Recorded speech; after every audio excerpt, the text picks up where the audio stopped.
Everybody, welcome back to Asden channel. Here we're going to do a live internal incident report together to spice it up a little bit to make the narratives a little bit better. The young lady who sent me this internal incident report to help wanted to remain anonymous, but I thank you for sending me this so I can help you educate and guide your staff in learning how to utilize the Lehman model to write incident reports. So let's get started. Jumping right in, let's read it together and then we can work on it together. If you have any suggestions while I'm working, please put them in the comments or just simply tag along with me. All right, here we go. Youth PP and SP arrived back on site at 11:59 p.m. Staff asked the youth were they coming in to be recovered or going back on runaway status. Youth became mad and was screaming and yelled at the staff. Staff closed the door, attempted to cover the youth. A few moments after, I heard a loud noise that hit the front door. Staff opened the door to secure the home and noticed liquid falling from the rubber stopper at the door. I believe that's supposed to be door. Staff noticed a scent of liquor. Youth PP was standing at the front door holding a half-open 7-Eleven cup. At the time, was unclear what was in that cup. Staff noticed a beatbox on the corner of the door entrance. Youth SP continues yelling and cursing. Youth PP also began making threats about damaging cars on site.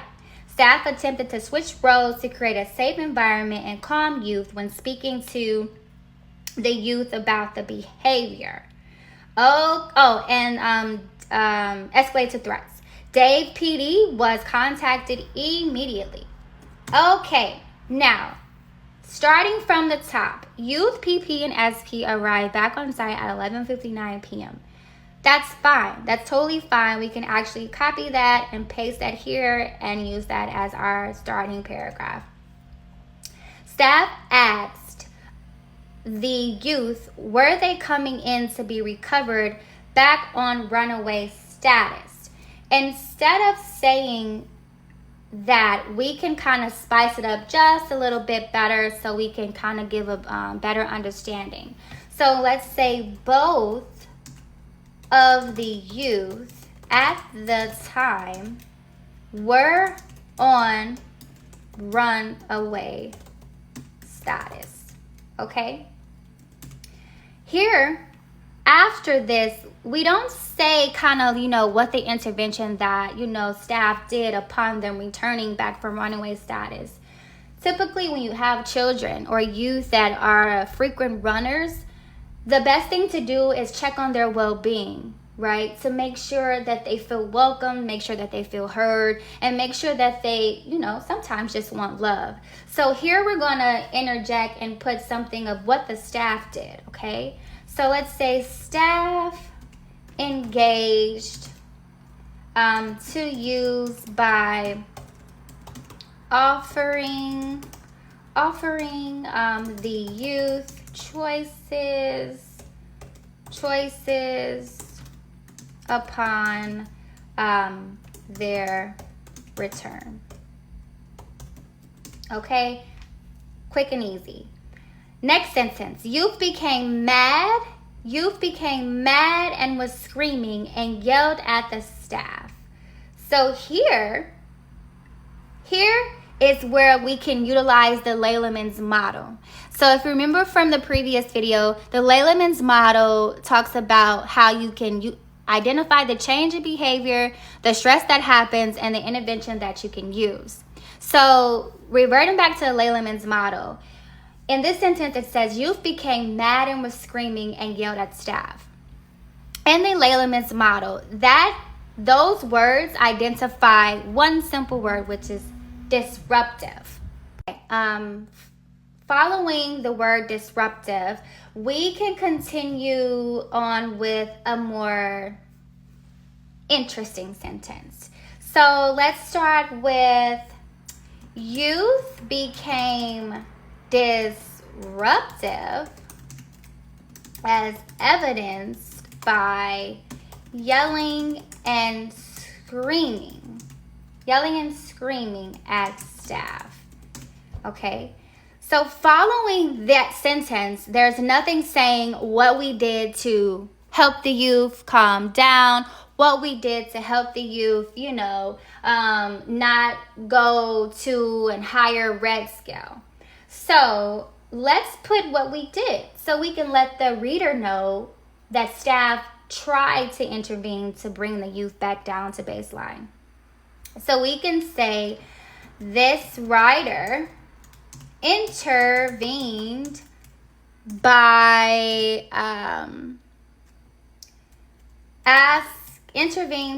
providing youth with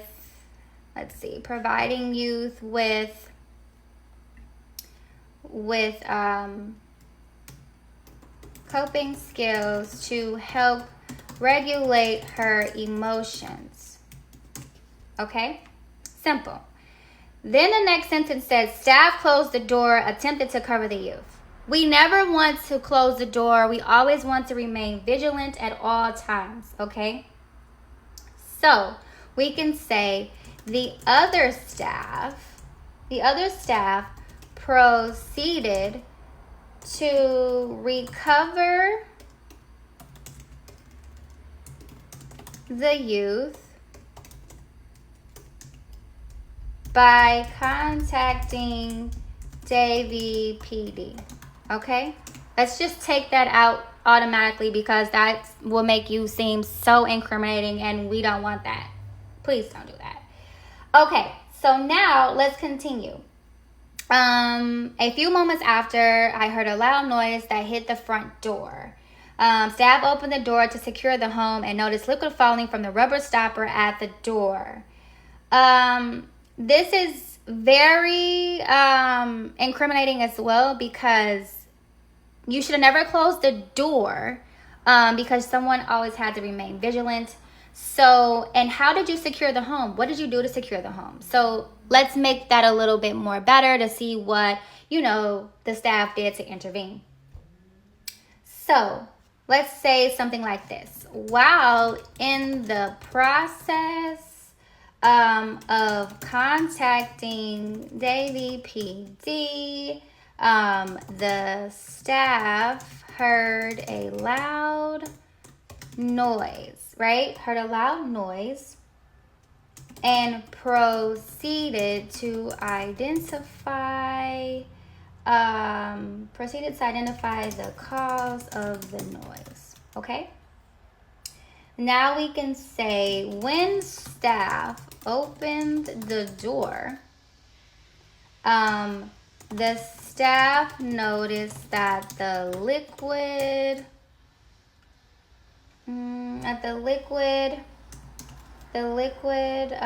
falling from the stopper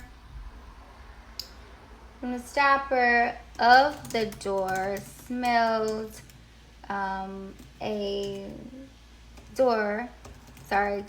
and smelled a scent of alcohol.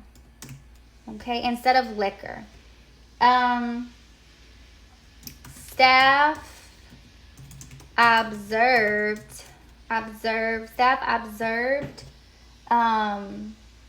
youth. Staff observed UPP holding an 7-Eleven cup, right? At the time, was unclear what was in the cup. Let's change that a little bit. Let's make it a little bit more professional.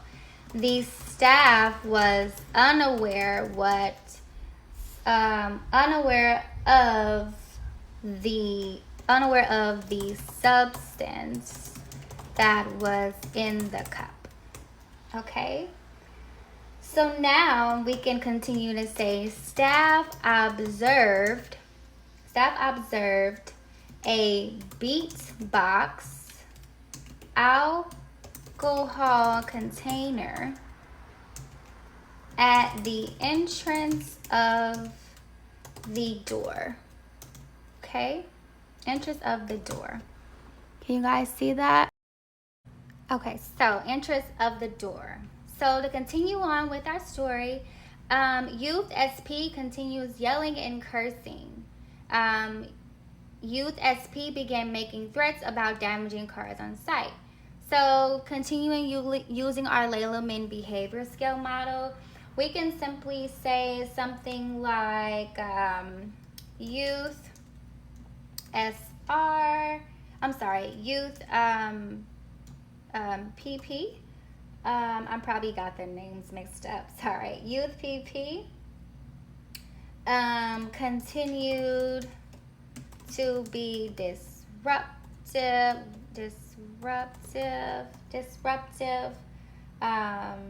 as evidenced by yelling and cursing at the staff. Okay. Here, after this, you want to put what intervention that the staff completed. I really can't say what intervention took place because I wasn't there at the moment, but just ask your staff, hey, how did you do to intervene and diffuse or delay the situation? So here you would put staff intervened by, and you will put the intervention here. Continuing on, Youth SP also began making threats of damaging the cars. So here's another piece of the Lehman's model where you will move over to the terms of threat of lethal. Anytime a youth starts to escalate on their red scale and start to make threats, that is when you use terminology of threats of lethal. So in order to write that sentence, you would say, PP made threats. PP made threats to cause harm. To cause physical harm. I'm sorry, physical harm. My apologies. Physical damage. Cause physical damage to the vehicles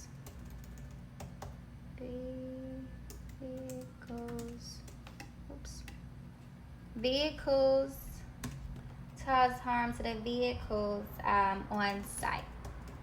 Okay. Staff intervene. Always put what you did. What did you do? What did you do when this child made threats to cause physical harm? What did you do? Staff intervene by, let's say, trading places with another staff in efforts, right, to de-escalate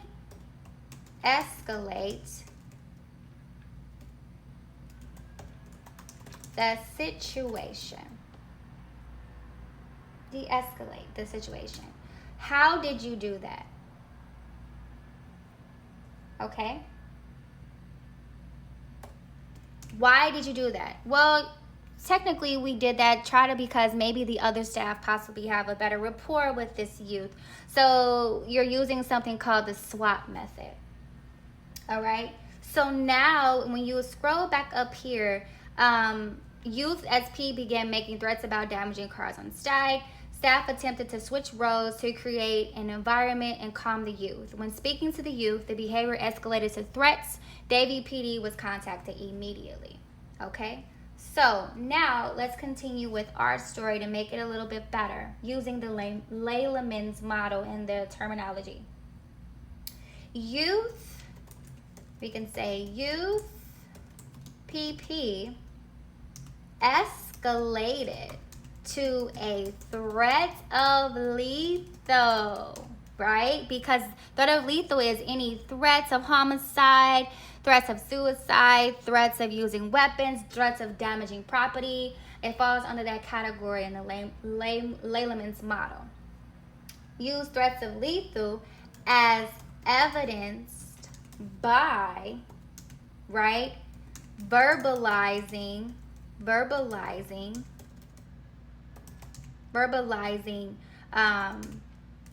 damaging the cars on site. Okay. Verbalizing damage to cars on site. Staff intervened by contacting Davie PD and informing them of the youth threat of lethal. Okay? Informing them of the threat of lethal.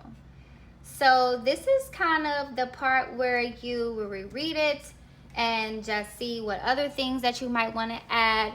Something else that I might add is the report number. I will add the report number, the officer's badge number, the officer's name as well. Sometimes officers don't give their name, they'll just give their badge, or they'll just give their car with a number. But it's very important that you put that on your incident report as well, so you can have as much information on your incident report, so when DCF is looking at this, you will be able to not sound so incriminating.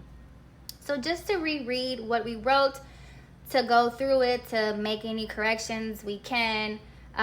This was like a quick one, so let's see what we can do.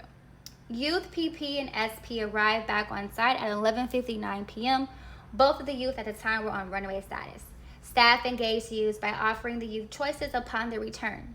Youth became disruptive, as evidenced by yelling and screaming at staff. This rider intervened by providing youth with coping skills to help regulate her emotions. The other staff proceeded to recover the youth by contacting Davie PD. While in the process of contacting Davie PD, the staff heard a loud noise and proceeded to identify the cause of the noise.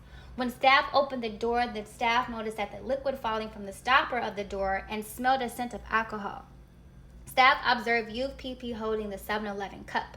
The staff was unaware of the substance that was in the cup. Staff observed a beatbox container, a boxed alcohol container at the entrance of the door. Youth PP continued to be disruptive, as evidenced by yelling and cursing at the staff. Staff intervened by give you that opportunity to try. PP then made threats to cause physical harm by physical harm to damage to the vehicles on site. Staff intervened by trading places with another staff in efforts to de-escalate the situation. Youth PP escalated to a threat of lethal, as evidenced by verbalizing damaging the cars on site. Staff intervened by contacting Davie PD and informing them of the youth threat of lethal. Same thing, just using the Layla-Mins model, and it just gives a better description and it helps you from being not criminating. So I hope this helped you. If you need any more assistance, please reach out to me. And I truly, truly appreciate everybody who chimes in and looks. Next time I can do another Layla-Mins model internal incident report, and I will be teaching world language as well. Thank you, and I appreciate everybody's support. Have a great, great, great day.